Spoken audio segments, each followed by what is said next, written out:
by just 3 votes.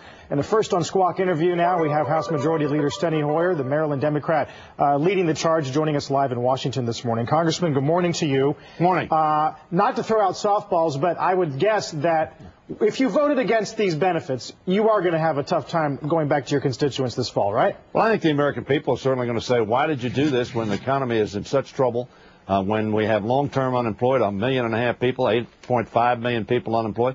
Why would you vote against helping these people support themselves and their families? And their answer would be, well, the budget's not really looking so great right now. Maybe we should wait until the jobless rate hits some historic levels.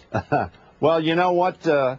We have 200,000 more long-term unemployed than we had in 2002 when George Bush signed an extension at that point in time. So it's hard to, I think, sustain that argument. Is this the end of it, or is it going to happen eventually? No, I think we're going to pass it today on the House floor.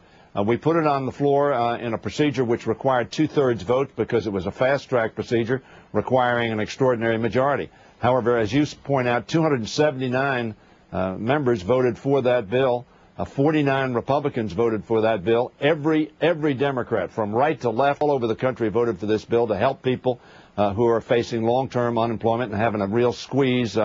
Gas prices, grocery prices, mortgage prices, keeping themselves and their families together. So we think it's going to pass today, and we'll send it over to the Senate. You mentioned gas prices, oil prices. Here's a quote from you on one of the wires talking about potential solutions to where we are with oil. More drilling, you say. That is the Johnny One-Note policy of the Republican Party, of the President, of this Republican leadership in the House. What's wrong with drilling when you got crude at 133? Well, there's nothing wrong with drilling, but the fact of the matter is we have 80% of the leases that are currently authorized that are not being drilled upon.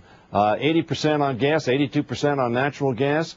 We have most of the outer continental shelf, as well as the on the mainland leases that aren't being used. So you're saying that they have the permits, but they're not putting straws in the ground? Absolutely. And the Republicans talk about refinery capacity. There's only been one application over the last 30 years for a new refinery. That was approved by EPA, but has not been built. And in fact, refinery capacity now is about 88, 89%, when it usually at this point in time in year is at 95, 96%. So we're not even at capacity in terms of refining. So the fact of the matter is, drill, drill, drill is not the answer. The long-term answer, of course, is energy independence, and we're pursuing policies to get us there. It's going to be long-term. This administration has opposed it. Republicans have opposed it historically, but we've got to look for alternative energy sources.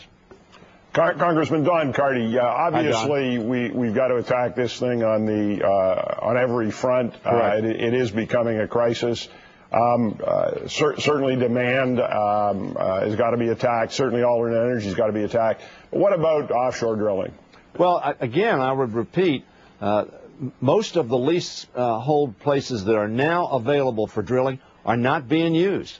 As a result, if we used the capacity that's now available, we'd have another 4.5 million barrels a day available to us.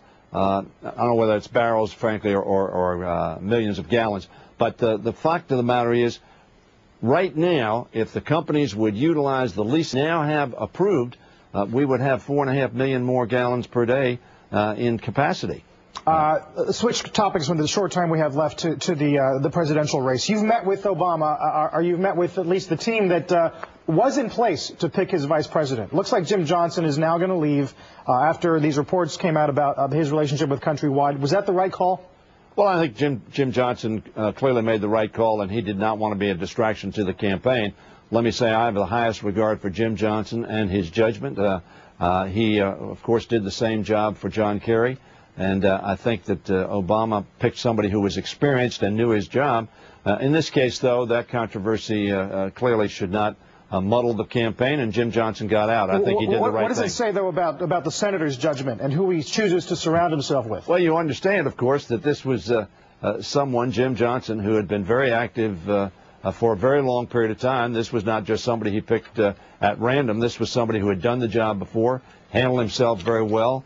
Very knowledgeable, so the controversy arose. Jim Johnson decided to take himself out of the mix, and I think he made the right decision. But certainly Senator Obama chose somebody who had a good track record.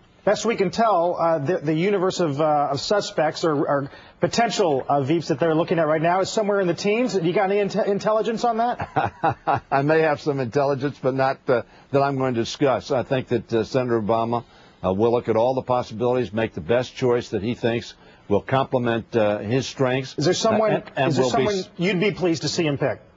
No, I'm not going to second guess. I've made some recommendations. I was privately, and I'm sure Senator Obama will consider them, but I'm sure he'll make an excellent choice, and somebody, as I say, who will complement his skills and who will be able to take over the reins of the presidency in the event, unlikely event, that the president would not be able to continue. Yeah, continue the duties. They say, well, this VP stakes could be one of the most important in a long time, they say. Congressman, we covered a lot of ground. Thanks for your time. Thank you. Good to talk to you today. Congressman Steny Hoyer joining us from Washington. When we come back on Squawk, an exclusive interview with the Philly Fed president, Charles Plosser. He doesn't talk a lot.